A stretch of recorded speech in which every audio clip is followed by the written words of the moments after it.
Morning students.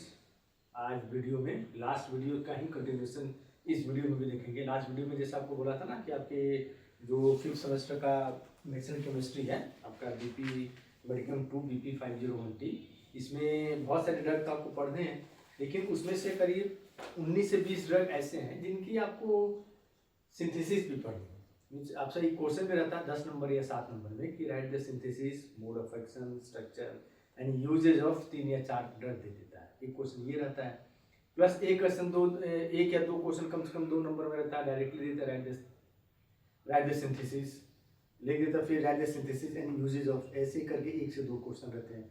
मतलब near about 10 से 20 number का क्वेश्चन आपकी 100% सिंथेसिस और स्ट्रक्चर से आता है। तो उसी में लास्ट टाइम हमने स्टार्ट किया था आपका पहला यूनिट, जिसमें H1 आपका एंटी हिस्टामिनिक है, गैस्ट्रिक आपका प्रोटॉन पंप इनहिबिटर है, H2 आपका और एंटी न्यूप्लास्टिक। ये पहले यूनिट में उसमें जितने भी ड्रग थे 5-6 ड्रग थे जिनकी सिंथेसिस आपको पढ़नी थी। तो पहले आपकी उसमें मैंने आपका वीडियो बना के आपको मैंने अपलोड इस चैनल पर अपलोड कर दिया है। आज देखेंगे सेकेंड यूनिट में जो एंजाइना पेक्टोरिस है, डायबिटिक्स है, उसमें जो जो ड्रग्स हैं, और 2 के साथ कोशिश करेंगे तो थर्ड यूनिट भी है, उस यूनिट में भी जितने ड्रग है उस ड्रग को भी हम क्या करेंगे आज उसमें कवर करने की कोशिश करेंगे। ठीक है, तो पहला आपका है जो एंटी एंजाइनल ड्रग है, उस एंटी एंजाइनल में सिर्फ ये 2 ड्रग है जिसकी सिंथेसिस आपको पढ़नी है। तो ये है पहला इसमें है नाइट्रोग्लिसरीन। नाइट्रोग्लिसरीन जब एंटी एंजाइनल कि आपने जब उसमें क्लासिफिकेशन किया होगा तो पहले ही क्लासिफिकेशन होता है नाइट्रो वेसोडाइलेटर्स या वेसोडाइलेटर्स, मतलब ये ब्लड वेसल्स को क्या करते हैं, डायलेट करते हैं। सिंस नाइट्रो ग्रुप इसमें प्रेजेंट रहता है इसलिए इसका नाम आया नाइट्रो वेसोडाइलेटर्स। ये कंपाउंड क्या है, नाइट्रो वेसोडाइलेटर्स है।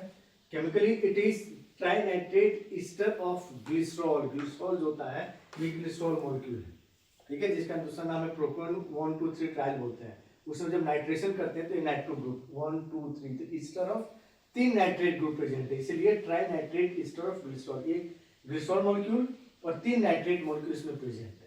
ठीक, तो ये आपका स्ट्रक्चर है। इसकी यूजेस क्या है, तो एंजाइना पेक्टोरिस के ट्रीटमेंट के लिए करते हैं, और उससे भी ज्यादा इंपॉर्टेंट इसका यूज होता है एज एक्सप्लोसिव इन डायनामाइट। डायनामाइट में जो एक्सप्लोसिव रहता है उसी के लिए हम इसको क्या करते हैं, यूज करते हैं। ठीक है, अब इसका सिंथेसिस क्या कर सिंपल सी है, नाइट्रेशन करते हैं, सिंपल आपका स्टेप है, एक ही स्टेप है। आपका ग्लिसरॉल लेंगे जिसका प्रोपेन 1 2 3 ट्रायल 1 2 3 पर आपका OH ग्रुप प्रेजेंट है, HNO3 प्लस कंसंट्रेटेड H2SO4, इसको बोलते हैं नाइट्रेटिंग मिक्सर बोला जाता है। तो नाइट्रेटिंग मिक्सर लेंगे HNO3 H2SO4, तो OH यहाँ H हटेगा, इसका H हटते जाएगा और NO2 यहाँ पर क्या रहेगा आपका जुड़ जाएगा, आपका कंपाउंड बन गया नाइट्रोग्लिसरीन। ये पहला कंपाउंड। दूसरा है आइसोसोर्बाइड डाइनाइट्रेट।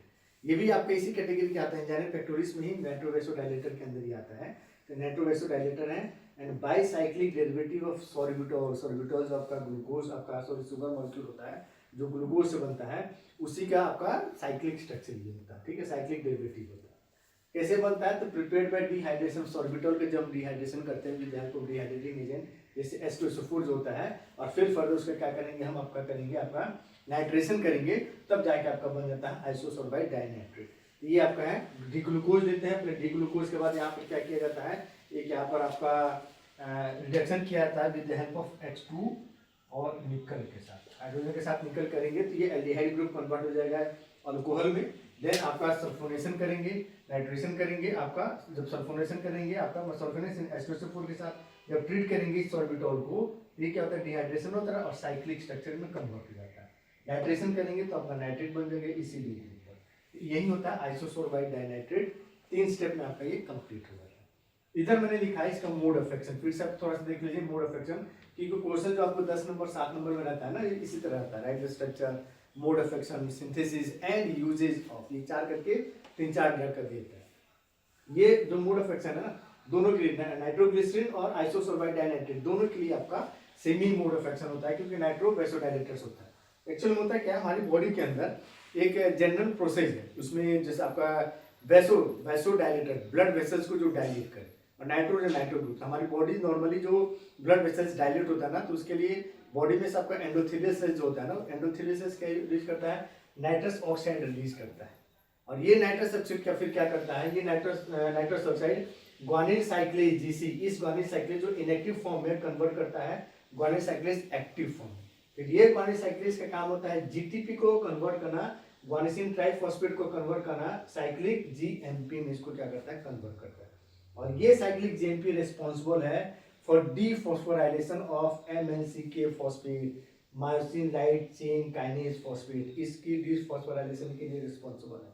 जैसे ये डीफॉस्फोराइलेशन में फॉस्फेट ग्रुप यहाँ से हटेगा, जैसे ये फॉस्फेट ग्रुप हट जाएगा आपका सिर्फ मायोसिन लाइट चेन काइनेज रहेगा, तो ये रिलैक्सेशन करेगी, क्योंकि मायोसिन लाइट चेन काइनेज जब फॉस्फोराइलेशन होगा तो उसमें एक्टिन आके बाइंड करती है, और एक्टिन जैसे बाइंड करेगा ये क्या लेगा, कॉन्ट्रैक्शन हो जाएगा, इसमें से फॉस्फेट ग्रुप हट गया तो इसका मतलब क्या होगा, डीएक्टिवेट हो गया, डीएक्टिवेट हो गया तो कॉन्ट्रैक्शन नहीं होगा, कॉन्ट्रैक्शन नहीं होगा तो अपने आप ब्लड वेसल्स किसमें रहता है, रिलैक्स हो जाता है। इसीलिए इसका नाम आता है nitro vaso dilate. Blood vessels को क्या कर डायलेट, उसकी जो डायमीटर होती है ब्लड वेसल्स की, उस चीज को क्या करता है, बढ़ा देता है, और किसके कारण, तो ये नाइट्रो ग्रुप इसके लिए रिस्पॉन्सिबल है।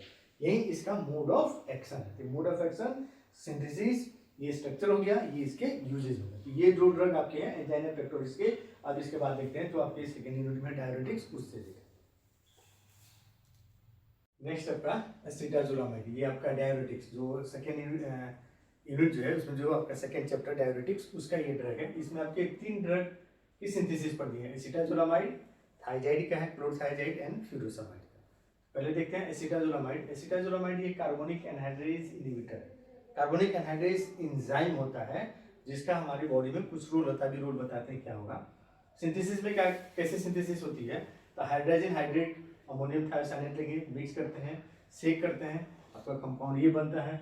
फॉजिन गैस है, फॉजिन गैस को जब से आपका इसके साथ फॉजिन गैस को जब ट्रीट करते हैं तो ये साइक्लाइसन होता है और ये साइकिल बन जाती है। फॉजिन गैस जो होता है वो उसकी जो फॉर्मूला होता है ये होता है C+O, यहाँ Cl और यहाँ Cl, इसी को बोलते हैं फॉजिन गैस। उसके साथ करेंगे, उसके बाद acylation, acyl group CH3COCl reaction करेंगे तो जो यहाँ एक H निकलेगा और Cl, एक H निकलेगा Cl और यहाँ पर आके एसिटाइल ग्रुप आपका जुड़ जाएगा, तो उसको बोलते हैं एसाइलेशन, एसिटाइलेशन। देन ऑक्सीडेशन करेंगे in presence of chlorine and water, तो यहाँ पर जो सल्फर SH ग्रुप है ना, यहाँ से H निकलेगा और H आपका OCl2 आपका जुड़ जाता है, तो ये था आपका क्या नाम है, सल्फोनिक क्लोराइड ग्रुप बन जाती है। देन अमोनिया, अब अमोनिया के साथ आपका ट्रीट करेंगे तो अमोनिया के एक H, जैसे ये NH2 है और एक H, ये यहाँ से Cl आपका निकल जाएंगे यहाँ से ऐसे, और यहाँ पर आके जुड़ जाएगा SO2 आपका NH2 जुड़ता है, आपका एमाइड ग्रुप बन जाता है। ये होता है एसिटाजोलामाइड, यही है आपका एसिटाजोलामाइड का सिंथेसिस, ठीक है। हाइड्रोजन हाइड्रेट अमोनियम थायोसाइनेट, ये रिएक्शन बनता है, फॉस्फिन गैस के साथ ट्रीट करेंगे, साइक्लाइसन होगा, साइकिल बनेगा, एसिटाइलेशन करेंगे, एसिटाइल ग्रुप जुड़ेगा, आपका ऑक्सीडेशन करेंगे presence of chlorine H2O, SH निकल के OCl2 जुड़ जाएगा, अमोनिया के साथ ट्रीट करेंगे, Cl आपका हटेगा और यहाँ पर आपका अमोनिया ग्रुप NH2 ग्रुप आपका जुड़ जाएगा, आपको बन जाता है एसिटाजोलामाइड। अब ये इसके मोड ऑफ एक्शन पढ़ते हैं। मोड ऑफ एक्शन क्या होता है एक्चुअली, ये कार्बोनिक एनहाइड्रेज इनहिबिटर्स होते हैं। हमारे जो नेफ्रॉन होती है, किडनी जो बेसिक यूनिट होती है, तो ये नेफ्रॉन का स्ट्रक्चर है, ये बाउमस कैप्सूल हो गया, ये पीसीटी प्रॉक्सिमल कन्वोल्यूटेड ट्यूब्यूल हो गया। यहीं पर क्या होता है, ये रिएक्शन अकर होता है, कार्बन डाई आपका वाटर कार्बन डाइऑक्साइड, ये दोनों कंबाइन होते हैं, कार्बोनिक एनहाइड्रेज इस दोनों को कंबाइन करके बनाता है बाइकार्ब आपका कार्बोनिक एसिड। ये कार्बोनिक एसिड स्पॉन्टेनियस अपने आप कन्वर्ट होता है H+ और बाइकार्बोनेट। अभी H+ जो होता है यहाँ पर आपका चैनल है Na+ और H+, ये सोडियम प्लस H+ है, तो इसके साथ सोडियम का जो आपका हाइड्रोजन है, सोडियम का जाएगा ब्लड में, हाइड्रोजन यहाँ प्रेजेंट रहेगा, इसके क्या नाम है एक्सचेंज के लिए ये आयंस आपके रिस्पॉन्सिबल होता है, ठीक है। तो एक्सचेंज के रिस्पॉन्सिबल होता है। अब ये ड्रग क्या करता है, एसिटाजोलामाइड इस एंजाइम को इनहिबिट, कार्बोनिक एनहाइड्रेज को इनहिबिट करेगा। जब इनहिबिट करेगा तो कार्बोनिक एसिड नहीं बनेगा, कार्बोनिक एसिड नहीं बनेगा तो H+ का H+ फॉर्मेशन नहीं होगा, H+ फॉर्मेशन नहीं होगा तो सोडियम आयन का जो एक्सक्रीशन आपका रीअब्जॉर्प्शन है वापस ब्लड में जाना, वो चीज आपकी नहीं होगी, तो कहाँ पर रहेगा आपका ब्लड, आपका यूरिन में ही रहेगा, किडनी में रहेगा। तो डायूरेटिक जो नाम होता है डाईयूरेटिक, डाई मतलब डबल और यूरेटिक मतलब यूरिन की फॉर्मेशन, तो जो ऐसे ड्रग ऐसे कंपाउंड जो यूरिन की फॉर्मेशन को इंक्रीज कर दे, डबल कर दे, इंक्रीज कर दे, उन्हीं को बोलते हैं डायूरेटिक। तो इंक्रीज मतलब डेली हमारी बॉडी जो है नॉर्मली 1.5 से 2 लीटर आपका यूरिन की फॉर्मेशन करती है, लेकिन उस फॉर्मेशन को क्या करती है, उस अमाउंट को क्या करेगी ये ड्रग बढ़ा देती है, इंक्रीज कर देते हैं 2, 2.5 या पौने, आप 2, 2.5 मतलब 1.5-2 लीटर से आपका ज़्यादा होना शुरू करता है। तो उसमें क्या आता है, वाटर रहता है, और वाटर के साथ साथ आपका क्या रहेगा फिर आपका उसमें आयंस बनते हैं, sodium potassium different types of ion फिर आते हैं। ये काम होता है आपका, ये क्या नाम है, ये होता है मोड ऑफ एक्शन एसिटाजोलामाइड का। यूजेस में मोस्टली यूज होता है ग्लोकोमा, जो आँख की है, ग्लोकोमा जो होता है ये आई प्रॉब्लम होती है, आई की होती है, उसको यूज करने के लिए, उसको ठीक करने के लिए यूज करते हैं। देन एब्सेंस सीजर्स को ट्रीट करने के लिए, यूरिन को एल्कलाइज करने के लिए, मतलब यूरिन में जो आपका एसिडिक यूरिन होता है उसको एल्कलाइन में कन्वर्ट करने के लिए, मेटाबॉलिक एल्कलोसिस को रोकने के लिए, और प्रोफाइलेटिकली मतलब जब कोई एक्यूट माउंटेन सिकनेस होती है, जो माउंटेन्स में आपके जाते हैं तो उनको देखते हैं, पहाड़ों पर जब चढ़ते हैं तो उनको क्या होता है, चक्कर आना स्टार्ट हो जाता है, तो उस चीज़ को रोकने के लिए हम इसको यूज करते हैं। अब देखेंगे, अब इसमें हम दूसरा ड्रग देखते हैं। नेक्स्ट अब ये है दो आपका, ये भी दोनों क्लोरथाइजाइड और फ्यूरोसामाइड, ये दोनों भी आपका डायरेटिक्स के ही अंदर आते हैं। तो इनका देखते जब जो क्लोरथाइजाइड है ये थाइजाइड डायरेटिक है, ठीक है, थाइजाइड डायरेटिक, बेंजोथायाडाइजिन डेरिवेटिव, मतलब जो बेसिक न्यूक्लियस इस मॉलिक्यूल के अंदर प्रेजेंट है वो है बेंजोथायाडाइजिन, ठीक है, ये बेंजोथायाडाया, ये डाई मतलब दो, एजी मतलब आपका नाइट्रोजन होता है, तो दो नाइट्रोजन है, सल्फर है तो थाया और बेंजीन है, इसलिए इसको नाम आया है बेंजोथायाडाइजिन डेरिवेटिव। इसलिए लिखा हूँ क्योंकि ये न्यूक्लियस पूछ देता है, जो कॉम्पिटिटिव एग्जाम दोगे ना तो वहाँ पर आपको पूछ देगा basic nucleus present in chlorothiazide diuretic, तो कौन सा है, बेंजोथायाडाइजिन आपका ये प्रेजेंट है इसमें, ठीक। अभी इसका मोड ऑफ एक्शन क्या है, जो उसमें डायरेटिक्स में पढ़े होंगे, जो आपका नेफ्रॉन होता है, तो नेफ्रॉन का जो आपकी डीसीटी होती है, digital convoluted tubule, second last part होता है जो नेफ्रॉन का, मतलब ये वाला जो पोर्शन ऐसे, ये जो नेफ्रॉन ऐसे आता है, ये वाला जो पोर्शन होता है इसको बोलते हैं डीसीटी बोली जाती है। तो डीसीटी में एक आपका क्या नाम है, बाइंडिंग क्लोराइड चैनल है, सोडियम सॉरी क्लोराइड है, सिम्पोर्टर है, सोडियम क्लोराइड सिम्पोर्टर प्रेजेंट है, मतलब इसका काम क्या होता है, यहाँ से इस आपका नेफ्रॉन में से वापिस ब्लड के अंदर सोडियम और क्लोराइड का रीअब्जॉर्प्शन के लिए रिस्पॉन्सिबल। अब ये ड्रग क्या करता है, जैसे आप ये ड्रग एडमिनिस्टर करेंगे, ये ड्रग इसी चैनल के साथ, यहाँ पर चैनल प्रेजेंट है, इस चैनल के साथ बाइंड कर देगा, और किस साइड पर बाइंड करेगा, तो इस साइड पर, क्लोराइड बाइंडिंग साइड। ये सब चीज़ें याद रखिएगा, यही सब चीज़ें आपके कॉम्पिटिटिव एग्जाम में भी पूछता है कि आपका क्लोरथाइजाइड है या थाइजाइड किस साइड पर बाइंड करता है। तो क्लोराइड बाइंडिंग जो साइट होती है सोडियम क्लोराइड सिम्पोर्टर की, जो प्रेजेंट है कहाँ, डीसीटी में, उसको बाइंड करता है, और बाइंड करने के बाद क्लोराइड जब बाइंड नहीं करेगा तो उसके साथ सोडियम भी बाइंड नहीं करेगा। सोडियम जब दोनों सोडियम क्लोराइड दोनों बाइंड नहीं करेंगे तो इनका रीएब्जॉर्प्शन फ्रॉम नेफ्रॉन से वापिस जो ब्लड में रीएब्जॉर्प्शन नहीं होगा। जब रीएब्जॉर्प्शन नहीं होगा तो कहाँ पर रहेंगे, इसी नेफ्रॉन में रहेगा, मतलब यूरिन में रहेगा, और यूरिन में रहेगा तो उसके मेंटेन ऑस्मोलरिटी को मेंटेन करने के लिए वाटर का रीएब्जॉर्प्शन भी नहीं होगा। वाटर का रीएब्जॉर्प्शन नहीं होगा तो अपने आप यूरिन की आउटपुट क्या होती है, बढ़ जाती है। यही आपका डायबिटिक्स, इसी को बोलते हैं डाई मतलब डबल यूरेटिक यूरिन की फॉर्मेशन। तो यूरिन की फॉर्मेशन को क्या कहिए, डबल कर दे, ठीक है। तो ये हो गया इसका मोड ऑफ एक्शन हो गया। यूज कहाँ कहाँ करते हैं, तो मैनेजमेंट ऑफ हाइपरटेंशन को ठीक करने के लिए, as adjunct in edema associated with CHF, hepatic cirrhosis, इस सब के लिए आपका होता है, ठीक। सिंथेसिस 3 क्लोरोएनिलीन, उसको क्लोरोसल्फोनिक एसिड के साथ जब ट्रीट करेंगे तो इसका Cl और इसका आपका सॉरी ये OH, ठीक है, और इसका एक H, ये माइनस हो जाता है, वाटर निकल जाता है और यहाँ पर आके जुड़ जाते हैं, ठीक है। ये सॉरी ऐसे नहीं होता, ये ऐसे यहाँ से H करके निकलते हैं, यहाँ पर आपको जुड़ जाते हैं, ठीक। उसके बाद फिर अमोनिया के साथ इसको ट्रीट करते हैं, तो Cl और इसका एक अमोनिया, ये माइनस HCl यहाँ से हो जाता है, और दोनों जगह ये, तो 2 मॉलिक्यूल ऑफ NH3 आपका जाएगा, तो एक यहाँ से एक यहाँ से, दोनों निकल जाएगा आपका, ये आपकी चीज़ हो गई NH2। अजन एसिटिक एसिड के साथ जब ट्रीट हीट करेंगे तो आपका ये साइकिल, ये जो चीज़ होती है ये साइकिल फॉर्मेशन में आ जाती है। यही आपका है क्लोरथाइजाइड का सिंथेसिस।